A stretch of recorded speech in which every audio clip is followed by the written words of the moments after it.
Hello and welcome. Uh, sorry.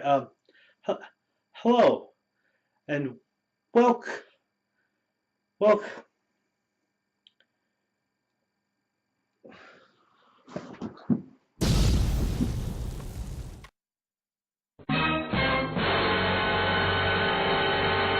Greetings and salutations. Welcome to You Should Be Dramatically Reading. I am your host, the Drama Wizard. Yes, you see, there was far too much simply passing over the reading this book. So I had to step in and take matters into my own hands. Yes. Now we shall begin. I shall give you a taste, a small, minuscule taste of what you had missed so far. So be ready and be prepared, for it comes now. Day one. I knew where I'd find the damn Gillon, even before I pinged his pad. His secretary popped up on my pad with Flint's lopsided grin and said, "Hey, fish, I'm out of service right now, but you can leave a message if you want." But I didn't bother. Like I said, I knew where the idiot was going to be. Pawn shops in Night Vale work like this. First, you need an item to pawn. To get this, you need a lot of time behind you. Years spent living and existing until you reach the point where you believe that you exist and that a physical item exists and that the concept of ownership exists and that, improbable as all those are, these absurd beliefs line up in a way that results in you owning an item. Good job. Nicely done. Log entry. Soul 6. I'm pretty much fucked. That's my considered opinion. Fucked. 6 days into what should be the greatest month of my life, and it's turned into a nightmare. I don't even know who will read this. I guess someone will find it, eventually. Maybe 100 years from now. For the record, I didn't die on Soul 6. Certainly the rest of my crew thought I did, and I can't blame them. Maybe there'll be a day of national mourning for me, and my Wikipedia page will say, Mark Watney is the only human being to have died on Mars. The end begins. When a day that you happen to know is Wednesday starts off by sounding like Sunday, there is something seriously wrong somewhere. I felt that from the moment I woke. And yet, when I started functioning a little more smartly, I became doubtful.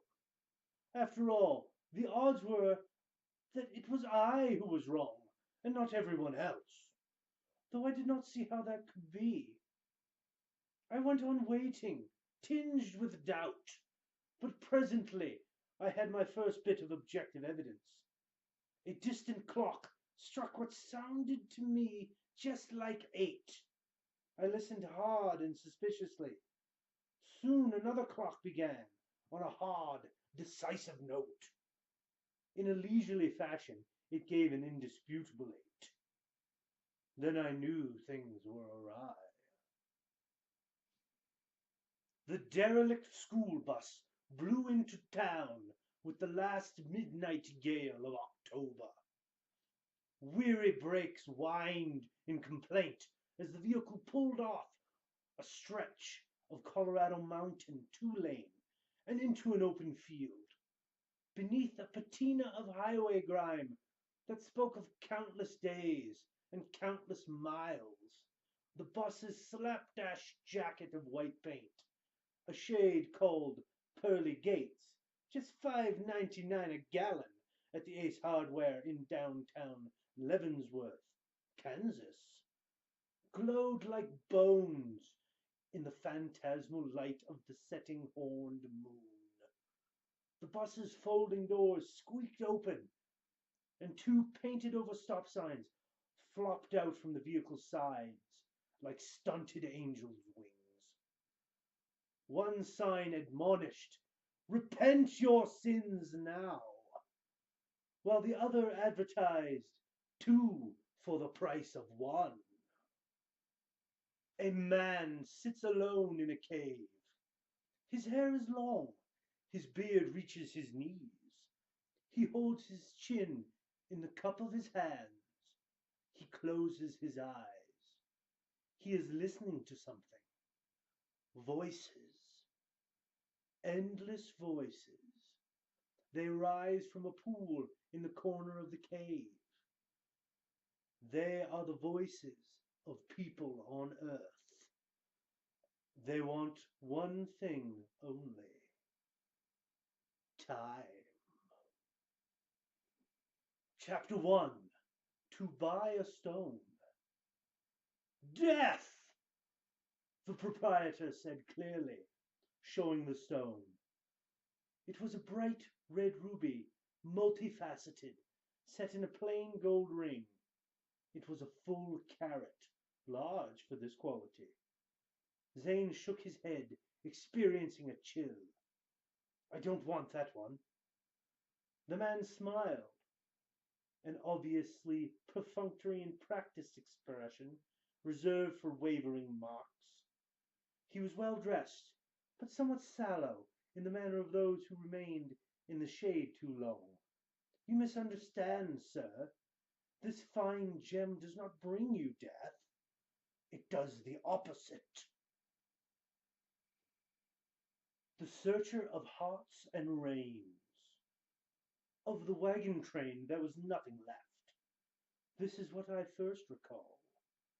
When I came to, with the sun blazing through my eyelids, and the dryness of the plain within my throat, I wondered at how I could be alive. Then I saw him, and I was sure I lived not. He leaned over me, eyes blue as the paper flower, and the wind of the plains pushing at his hair. I was both terrified and elated, for I thought he was the Lord himself. Since I happened to be a bride of Christ, this presented itself as no small matter. Before he could lay his healing hands on me, there were other hands, used for nothing but their own selfish pleasure. They lifted me roughly, and I managed one beseeching look toward my lord. His pistols caught the light as he smiled. In his hand was a pair of dead man's boots. The New Year's Eve countdown told me I had 5 minutes until the ball drop. That gave me 6 minutes until somebody got killed. I spotted the shoplifter in line at the theater and worked my way across the street, through the teeming crowd. She had no idea what she was wearing, which made her both stupid and dangerous.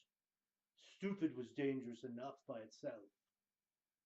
"Marissa, I might remind you of the time," said a man's voice.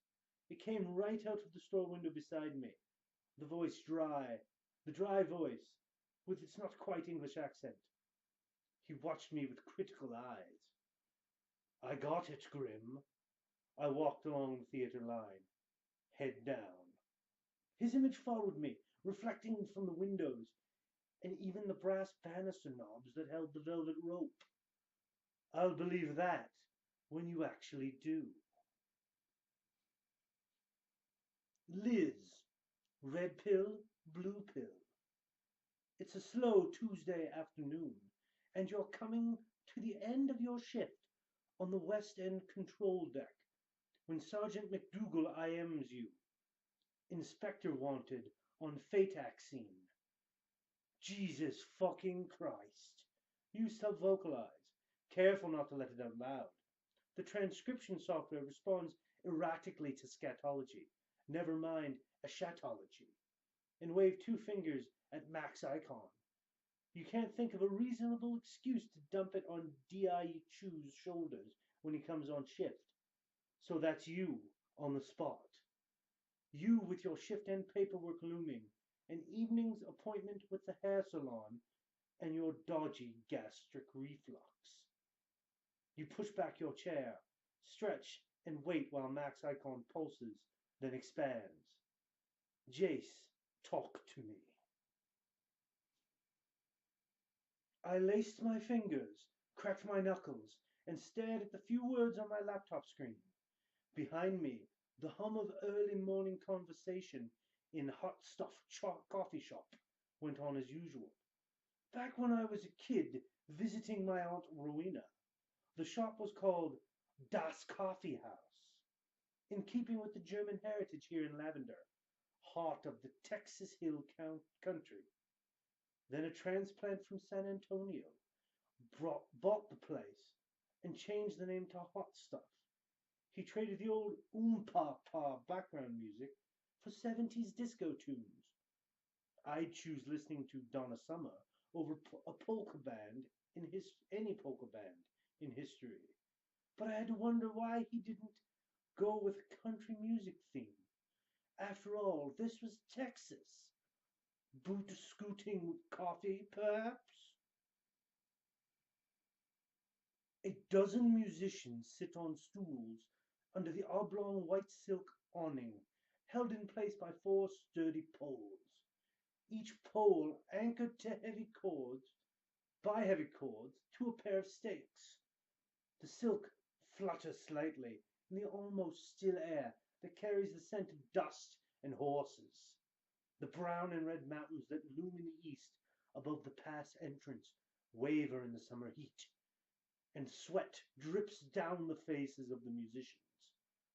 All wear faded blue cotton tunic and trousers, with boots of a matching blue leather. Occasionally, one blots a forehead or cheek, but not one of the musicians speaks. Dark sweat stains mark the tunics of the heavier men.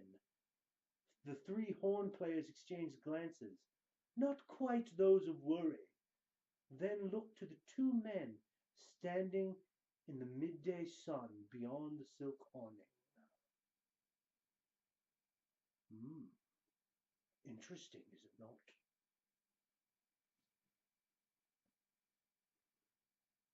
After deciding that he would get nothing of interest from the two old men who comprised the entire staff of the Weekly Islander, the feature writer from the Boston Globe took a look at his watch, remarked that he could just make the 1:30 ferry back to the mainland if he hurried, thanked them for their time, dropped some money on the tablecloth, weighted it down with the salt shaker so the stiffish onshore breeze wouldn't blow it away, and hurried down the stone steps from the Grey Gull's patio dining area toward Bay Street, and the little town below. Other than a few cursory gleeps at her breasts, he hardly noticed the young woman sitting between the two old men at all. Once the globe writer was gone, Vince Teague reached across the table and removed the bills, 250s, from beneath the salt shaker. He tucked them into a flat pocket of his old but serviceable tweed jacket with a look of unmistakable satisfaction. "What are you doing?" Stephanie McCann asked, knowing how much Vince enjoyed shocking what he called her young bones. How much they both did, really, but in this instance, not able to keep the shock out of her voice. For a week, Mr. R. Childan had been anxiously watching the mail, but the valuable shipment from the Rocky Mountain states had not arrived. As he opened up his store on Friday morning and saw only letters on the floor by the mail slot, he thought, I'm going to have an angry customer. Pouring himself a cup of instant tea from the 5-cent wall dispenser, he got a broom and began to sweep. Soon he had the front of American Artistic Handicrafts Incorporated ready for the day, all spick and span, with the cash register full of change, a fresh vase of marigolds, and the radio playing background music. Outdoors along the sidewalk, businessmen hurried toward their offices along Montgomery Street. Far off, a cable car passed. Children halted to watch it with pleasure. Women in their long, colorful silk dresses. He watched them too. Then the phone rang. He turned to answer it. You wouldn't believe some of the weird shit people pay me to steal. Old things, new things, expensive things, rare things, gross things. Lately, it's been naughty things.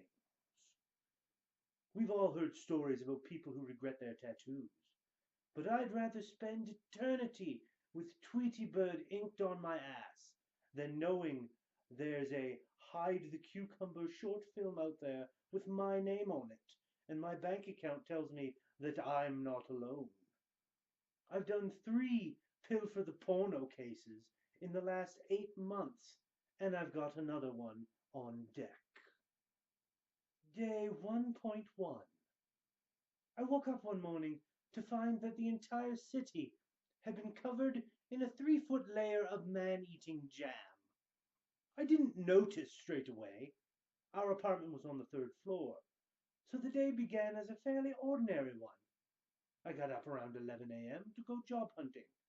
I tried to take a shower, but the hot water was off. Then I tried to have some cereal, but the milk was off. The whole refrigerator was off. I fingered the light switch. Nothing. The power was cut. None of this was any cause for concern. I glanced over at the increasingly urgent utility bills pinned to the cork board by the front door. It wasn't that we couldn't afford to pay them. It was just that none of us ever really got around to it. This is a story about magic and where it goes, and perhaps more importantly, where it comes from and why, although it doesn't pretend to answer all or any of these questions.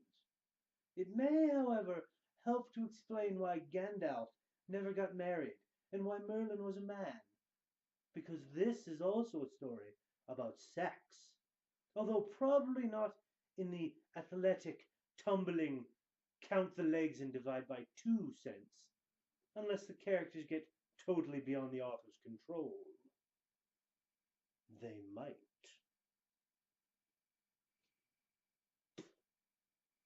Chapter 1, January 3rd, 2287, Common Era, The Tower, Kaho'olawe, Earth. Her uniform still fit, mostly. Jackie could see a blurred version of herself in the semi-polished steel doors of the elevator car. Gray military uniform, black and blue stripes on the sleeves and pant legs, black for the Space Force, blue for the Navy, gray for the Special Forces. The actual branch she had belonged to once upon a time. A slight hint of red to her tanned face, proof of a few hours too many soaking up the sun on the local beaches over the holidays. Long brown curls coiled and pinned at the back of her head below her officer's cap. Shiny twin silver bars on her lapels, shoulder boards, and shirt collar proclaiming her old rank of lieutenant commander. Medals decorating her chest, and the buttons of her jacket straining to keep the coat properly closed. When the bullets start flying, it's only a matter of time before fear catches up with the soldier. There you are, steel death whizzing past in the air. Distant shells thunder, low and muddy, a hollow sound you feel more than hear. The close ones ring high and clear. They scream with a voice that rattles your teeth, and you know they're the ones headed for you. They cut deep into the ground, throwing up a veil of dust that hangs there, waiting for the next round to come ripping through. Thousands of shells burning through the sky, slices of metal no bigger than your finger, and it only takes one to kill you. Only takes one to turn your best buddy into a steaming side of meat. The big is the same as the small, thought old Bart as he looked down the shore of the Eureka Research Base on Ellesmere Island, the most northern island in the Arctic region of Canada. Having been the owner of Eureka's Took and Mitt Inn for the last 13 years, old Bart had walked the shoreline countless times. He knew its larger pattern. For the first time, he was noticing that some of the little dents in the shoreline resembled the whole coastline. He could see a miniature version of what would appear on a map of the whole western side of Ellesmere Island, right below his feet. Shadow had done 3 years in prison.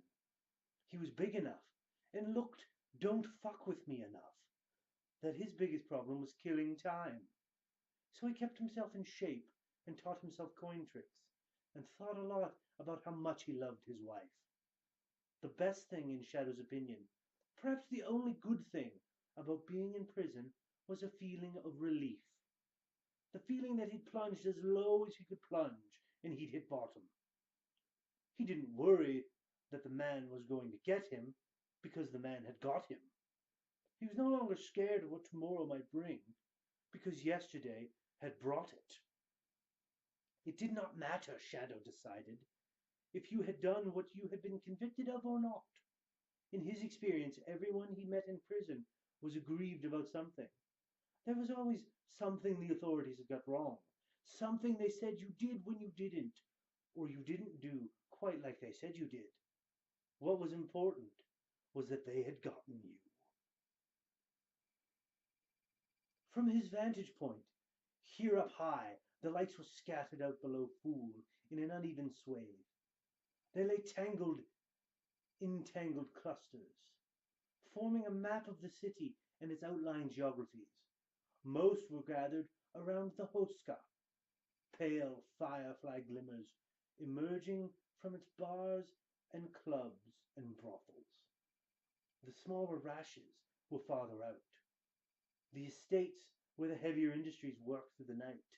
The walled glints of Crow Heights, the various ghettos and fiefdoms, flotsam circling that central brightness.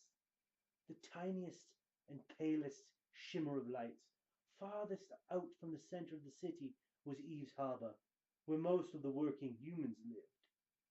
As he watched, new lights came into being, and others vanished, shifting the bellies of the clusters, but never their overall shape. It was like watching the respiration of some enormous creature, he thought, as life and death pulsed through each area. Beyond them all, the flame garden glowed, dirty and guttering, the color of burning, diseased wood. To Fool's back, the vast stone wall that separated the city from the outside was cold, its chill breath wafting around his shoulders and head. At the edge of his hearing, he could just make out the wails of things that drifted and spun on its far side, lost and hoarse. He turned, shivering, and pulled his coat tighter, hitching the weapon on his hip so that it didn't dig into him. And now, my friends, now for a very special dramatic reading. Are you ready? Are you prepared? Excellent. Then we shall begin. 1 shell. 2 shell.